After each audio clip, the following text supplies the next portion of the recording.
Jesus ressuscitou. Essa é a expressão primeira que nos ocorre no domingo, como cristãos, e na sociedade em que nós vivemos, que tem uma influência cristã muito grande, as pessoas em todos os lugares, elas estão ou comemorando, ou participando, ou festejando, seja lá qual a expressão for, a chamada Semana Santa.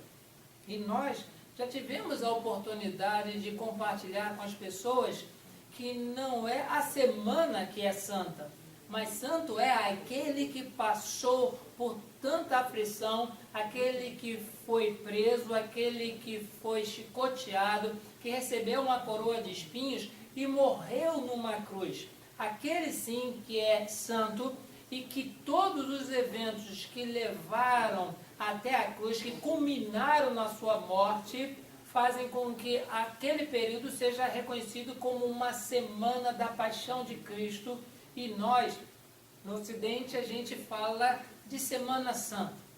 Mas nós ficamos tão contentes com Deus, nós ficamos maravilhados com Deus, porque tudo aquilo que Jesus sofreu, isso não ficou na sepultura. No domingo ele ressuscitou.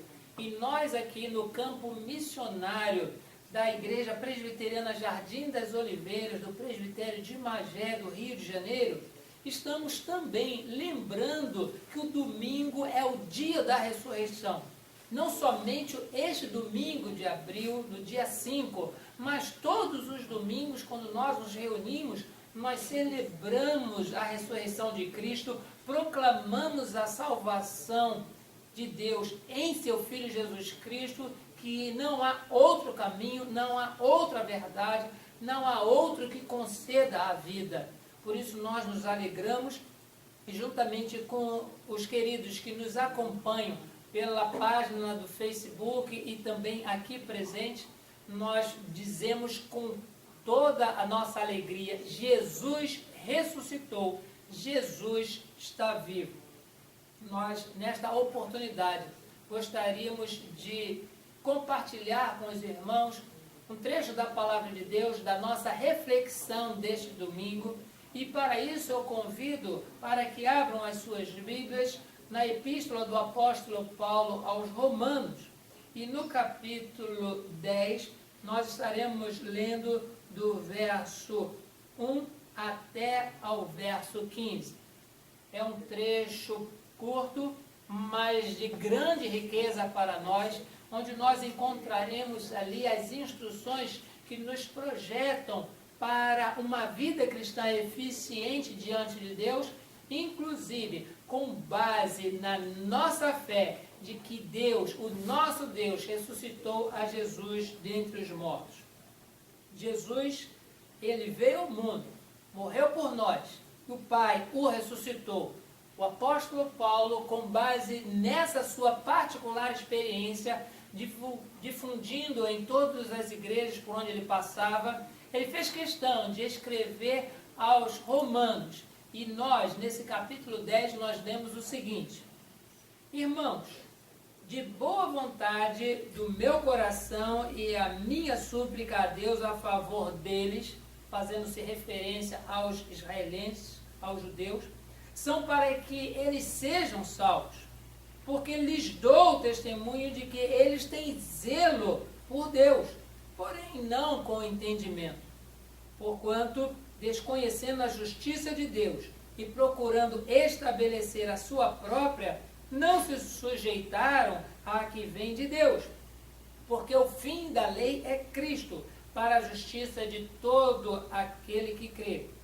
Ora, Moisés escreveu que o homem que praticar a justiça decorrente da lei viverá por ela. Mas a justiça decorrente da fé assim diz: não perguntes em teu coração quem subirá ao céu, isto é, para trazer do alto a Cristo, ou ainda, quem descerá ao abismo, isto é, para levantar Cristo dentre os mortos. Porém, que se diz? A palavra está perto de ti, na tua boca e no teu coração, isto é, a palavra da fé que pregamos.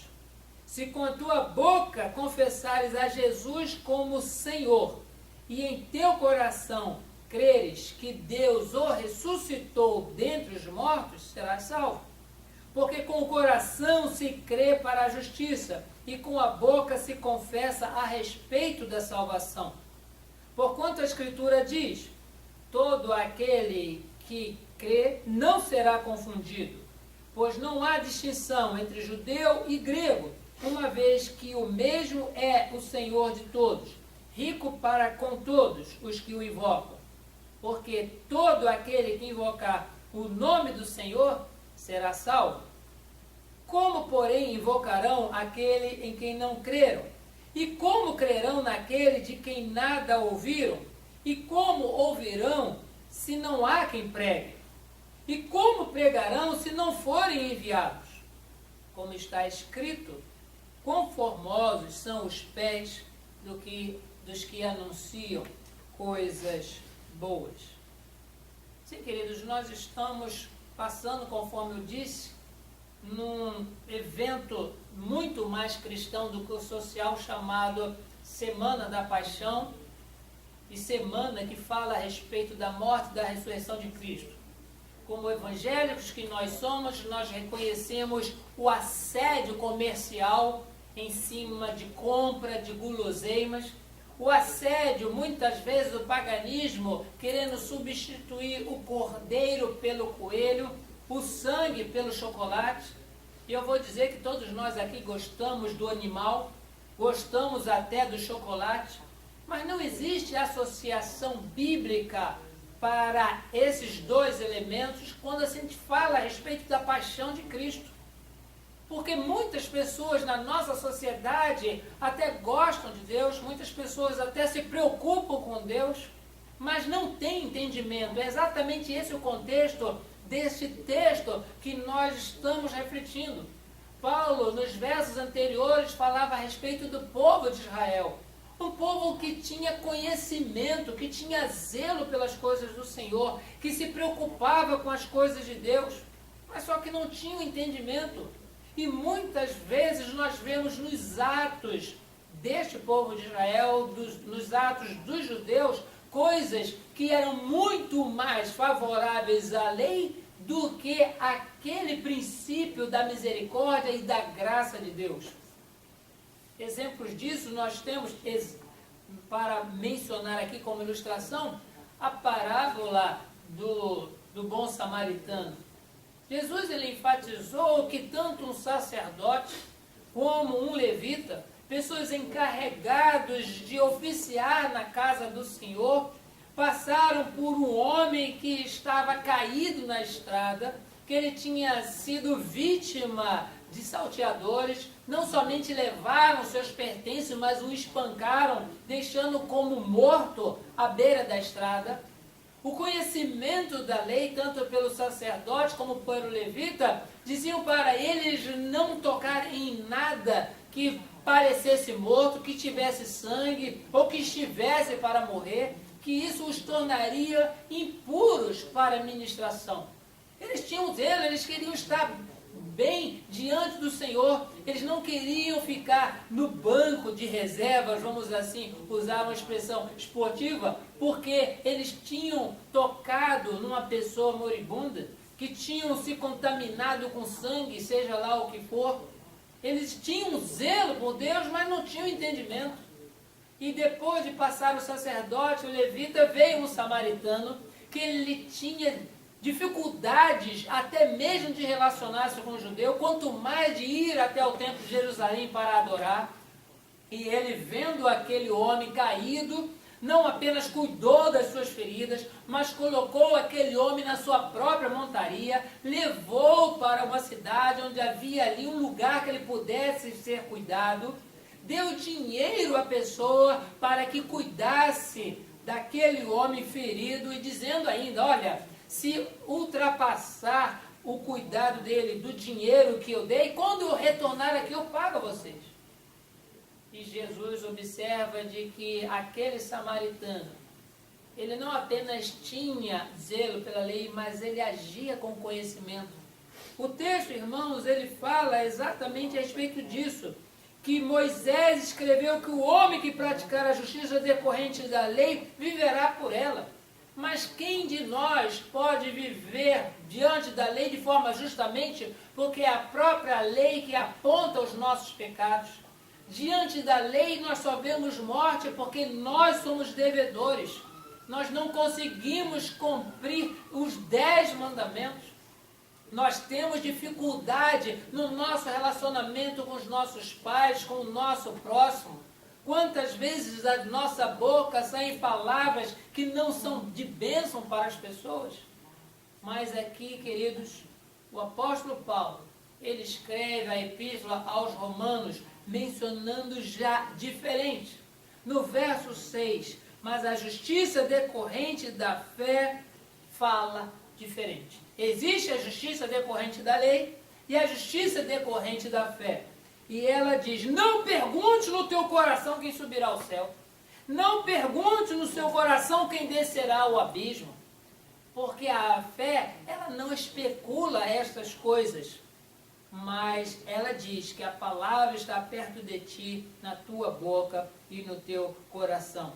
Por isso, irmãos, nessa noite, eu convido a todos a refletir sobre algumas atitudes que se esperam do salvo.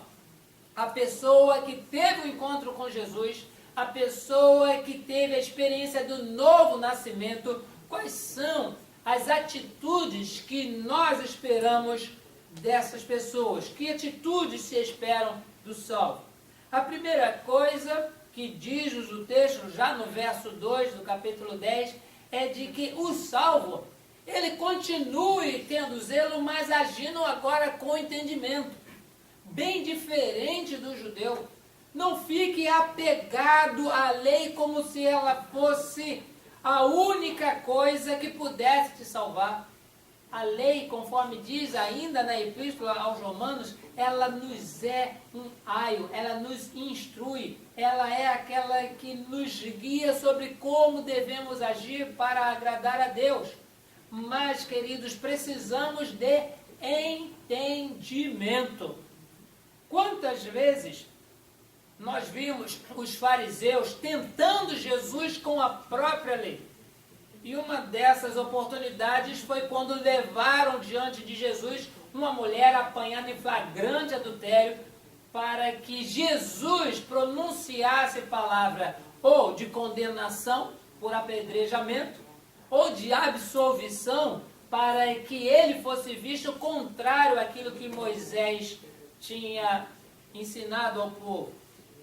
Mas nós observamos, irmãos, que Jesus, ele usou o zelo para com as coisas de Deus, ele usou aquilo que a lei aplica, mas também mostrou às pessoas o entendimento. Qual foi a resposta de Jesus devido à insistência daquelas pessoas que procuravam tentá-lo? Qual foi a resposta que Jesus lhes deu? Aquele que não tiver cometido pecado, atire a primeira pedra. Jesus deu a eles a oportunidade do entendimento, que não é o adultério que precisa ser punido com apedrejamento, qualquer pecado. E quando as pessoas entenderam, olha a questão do entendimento, quando elas entenderam que eram pecadoras e também dignas de serem mortas por apedrejamento, o texto nos diz que foram se retirando um, a começar dos mais antigos até os mais novos. Sim, queridos, o que se espera do salvo é que, primeiramente, ele tenha zelo e entendimento quanto às coisas de Deus. Vamos zelar pelos princípios, vamos zelar pelas escrituras, aquilo que os nossos pais, os antigos, nos trouxeram. Nós precisamos não apenas cultivar, mas cativar a palavra de Deus no nosso coração, mas precisamos usar o entendimento. Não abolimos a lei como Jesus não aboliu a lei. Não dizemos que a lei é pecado, porque Paulo não disse que a lei é pecado, mas precisamos agir com entendimento. No verso 5 a verso 7, nós vemos uma outra atitude que se espera do salvo. é que ele saiba que ele é justificado pela fé. Mais uma vez, o apóstolo Paulo ele enfatiza de que a lei em si, ela não justifica ninguém. Porque todas as vezes que nós olhamos a lei, nós somos culpados. Não há uma pessoa que diga, eu cumpro a lei completamente. E é a própria Bíblia que nos instrui que se nós nos preocuparmos em cumprir toda a lei, mas tropeçarmos num único ponto, nós somos culpados de toda a lei. Um único pecado é suficiente para a nossa perdição. Nós não precisamos ser assassinos, nós não precisamos ser sequestradores, não precisamos extorquir, nós não precisamos nos envolver com drogas e tudo mais para sermos condenados. Uma única mentira que nós façamos para enganar o nosso próximo, mesmo que seja por brincadeira, isso já é motivo de condenação. E nós, queridos, nós não somos justificados pela lei. Pelo contrário, a lei é que nos condena. Nós somos justificados pela fé. A fé é que nos faz olhar para Cristo e saber que Ele é o caminho, Ele é a verdade, Ele é a vida. Saber também que todo aquele que nele crê não perece, mas tem a vida eterna. Nós somos justificados pela fé. O verso 5 diz, ora, Moisés escreveu que o homem que praticar a justiça decorrente da lei, viverá por ela. Quem, irmãos, quem consegue viver decorrente de observação da lei? Nenhum. E diz o contrário, que a justiça que vem ou decorrente da fé, diz, não perguntes em teu coração, quem subirá ao céu? Não pergunte. A nossa fé ela não busca essa informação. A nossa fé também não pergunta quem descerá ao abismo ou quem se perderá. A nossa fé ela não se prende nisso, porque a nossa vida ela só é garantida quando justificada pela fé. Em capítulos anteriores, o apóstolo Paulo ele estabelece isso de forma muito simples. No capítulo 5, verso 1, diz, justificados, pois. Romanos, capítulo 5, verso 1, diz, justificados, pois, mediante a fé, temos paz diante de Deus através de Jesus Cristo. Sim, queridos, nós somos justificados pela fé e nós esperamos que essa seja uma atitude que apareça na boca e na vida do salvo. E no verso 9, mais uma atitude que se espera do salvo, além de que ele tenha zelo e entendimento, além de que ele saiba que é justificado pela fé, nós esperamos que também o salvo, ele confesse a Jesus Cristo como Senhor e creia que Deus o ressuscitou dentre os mortos. Verso 9 diz, se com tua boca confessares Jesus como Senhor e em teu coração creres que Deus o ressuscitou dentre os mortos, serás salvo. Sim, queridos, muitas pessoas dizem, Jesus é Senhor, Jesus é Senhor. Mas no coração tiver alguma dúvida quanto à ressurreição do Salvador, nós observamos que há uma dificuldade de esperar que essa seja uma atitude do salvo. O salvo ele crê na ressurreição. O salvo não apenas crê nos milagres de Jesus, não apenas crê que ele andou sobre as águas, não apenas crê que ele morreu numa cruz, mas o salvo ele crê que Deus o ressuscitou dentre os mortos. Escrevendo a primeira epístola aos Coríntios, o apóstolo Paulo, ele discorre a respeito disso. Porque dentro da igreja de Coríntios havia pessoas que duvidavam da ressurreição. Declaravam Jesus como Senhor, criam em todas as palavras que Jesus havia pronunciado e tinha sido repassada pelos discípulos e pelos apóstolos, mas havia aqueles que duvidavam. E o apóstolo Paulo, ele usa um tempo para escrever aos crentes de Corinto, dizendo, olha, como pode nós que pregamos a Cristo crucificado, podemos duvidar que ele tenha ressuscitado? Porque se Cristo não ressuscitou, o apóstolo Paulo fala, é vã a nossa pregação, é vã a nossa fé, e o que é pior, aqueles que morreram não têm esperança nenhuma para eles. Porque crer na ressurreição de Jesus também é a certeza da nossa própria ressurreição. Se eu não creio no meu coração que Jesus ressuscitou, como eu terei a certeza da minha ressurreição? Sim, queridos, a atitude que se espera do salvo é que ele confesse a Jesus como Senhor. Que maravilha! Glória a Deus por isso. Mas também nós esperamos uma atitude no seu coração, é de que ele creia que Deus o ressuscitou dentre os mortos. Não é uma coisa que depende da outra, as duas agem de comum acordo. Porque quando o Espírito Santo, ele nos regenera, ele nos faz novas criaturas, a nossa mente se abre para entender as coisas que Deus faz e temos a certeza de que em nenhum momento Deus falharia nas promessas que ele fez. Em nenhum momento.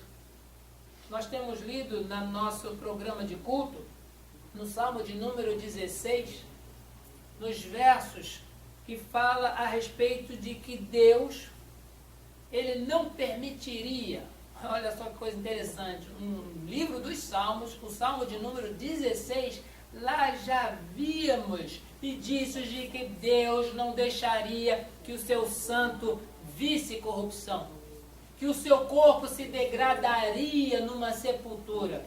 E o próprio Jesus, na sua última viagem a Jerusalém para a festa da Páscoa, ele dizia que o templo, não se referindo a tijolos, não se referindo a colunas, não se referindo a cortinas, mas diz que o templo ele seria derrubado, mas no terceiro dia ele se ergueria.